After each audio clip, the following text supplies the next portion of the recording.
Hi, I'm Janet Sadlak, and I just wanted to update you with some of the new things that I have available in the Buy Supplies page and show you how they work. First thing I want to suggest for gift giving are the two cookbooks that I have on microwave convection cooking. And if somebody doesn't have the books, I would suggest that. The first one I wrote is Easy Microwave Convection Cooking, and the second one is On the Go Microwave Convection Cooking. One of the things I have is I have a new brand of the silicone cookware. And again, the silicone cookware is flexible and it's non-stick, so you don't have to grease it. I have a round pan and a loaf pan.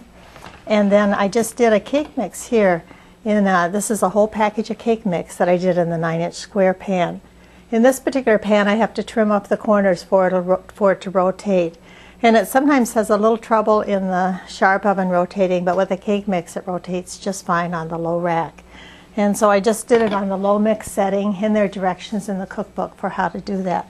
But it's an easy way to get all of the cake mix into one container. One of the fun new things I found is a silicone coated spatula that has a metal core, so you don't want to put it in while you're microwaving, but it works really well to cut in the pan. So if I want to cut my chocolate cake here, I can just go right down through it, and then I'll cut it over this way. And then you can just lift a piece right out of the pan.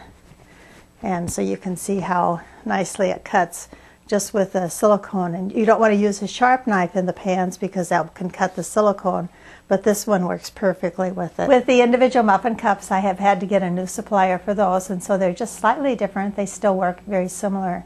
So here I have the little individual cups, and here I put just some blueberry muffins in them.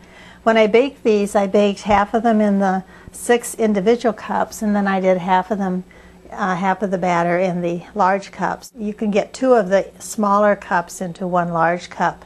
And so I ended up with 6 regular size and 3 bakery sized on it. When I baked them, I put the larger ones on the bottom because they were going to take a little longer, and then I put the 6 smaller ones on the top. And then I used one of the Teflon coated baking sheets on the rack just so that the cups will not go down into the rungs of the rack. So let's just pull these others out, close the oven door, massage them a little bit, and then they should come right out of the cup. And with these little cups, they're a little bit different. They don't go down quite like the other ones, which makes them a little bit easier to clean. You don't have as many ridges. And then also this cup will turn down like this.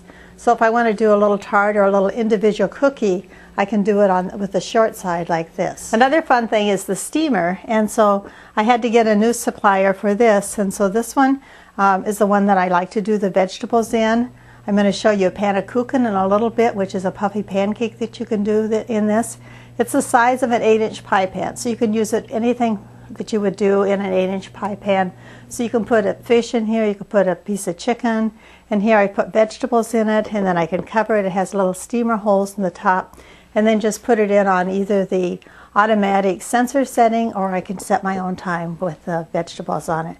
But it's very handy, and it has nice handles on the side, so it's easy to get in and out, and it's firm enough to pass at the table too.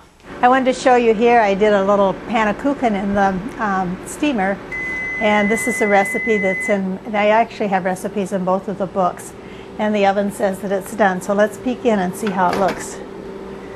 You can see that it raises up above the steamer really nicely, and it makes like a little bowl. So then you can just fill this with honey and butter or some fresh fruit, and to get it out, since it's in the steamer, it just comes right out. And I use kitchen shears to just cut it and then serve it however I wish to. Another handy item is the silicone measuring cup, and these come in 3 sizes. I have a 4 cup, a 2 cup, and a 1 cup. And this is the 4 cup, and it's nice to mix in. Like when I do the batter for the pannkuchen, I can just mix it up in there if I do pancakes, and then you just tilt it like this and then pour out of it. Here I put some asparagus in it, and so when I have long, slender vegetables, this is an easy way to cook those. To put those in and then put some kind of a cover on. A silicone hot pad works well as a cover, or you can use something else that's microwave safe, and then just put this in on the microwave setting. And then once it's done, you can just pour the water off and then slide your vegetables onto your serving plate. One thing that's handy when you're traveling is to have collapsible containers. And so I have several collapsible containers. This is a colander, and so that you can use it to when you need to drain liquid and things off of foods.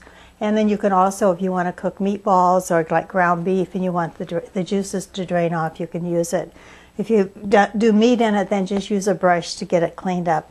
And then when you go to store it after it's clean, then just fold it down and it stores in a small amount of space. And then I also have a couple of casseroles. These come in a round and a square.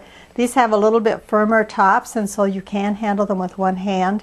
And these again have a storage lid that's plastic. If I wanted to cover this during cooking, then I would probably put one of the Teflon baking rounds on it. And again, this one will fold down for storage, and you can put the lid on it if you want to. And these come in a round and a square, and they come in a 4 and a 6 cup. For several years I've had a 1-egg cooker, and now this is a 4-egg cooker to do your eggs in the shell. And what you do with this is that you fill water on the lower part up to the line, and so I'll just pour the water in. And then you put this metal insert in, and it has little indentations in it to put the egg in. So then you put your eggs in here, and you can do 1 to 4 eggs. So we'll do 2 eggs today. Put them the larger side down, they'll just set a little better. And then put the top on, and the top is lined with metal so that the eggs really are not exposed to the microwaves. The microwaves go to heat the water gets hot, and then the steam is what cooks the egg. It's going to take like 6 to 10 minutes depending on the doneness of the egg. So a hard cooked egg is going to take a little longer, of course, than a soft cooked egg, and then let them stand a little bit afterwards.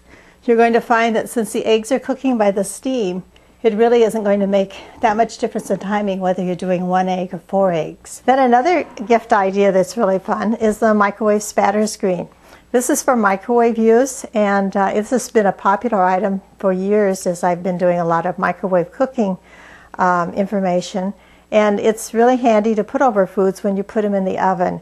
As you know, when you put things into the oven, a lot of times the foods will spatter. And so by putting this over the top, then it's going to keep your oven much cleaner. Wash it out in the dishwater if you need to. You can put it in the washing machine and then reuse it over and over again. It also makes a fun little gift idea when you're doing your gifts. You can put it in the stocking and have it stick out the top and add a little special touch. Or if you want to put it on a package, then just take and scrunch it up and then just make a little bow out of it for the top of your package. Another really popular item for the microwave convection oven are the round baking sheets. These are made out of a Teflon coated fiberglass, and they're used in the baking industry as a reusable pan lighter, and they say there that you can use them 1,000 times.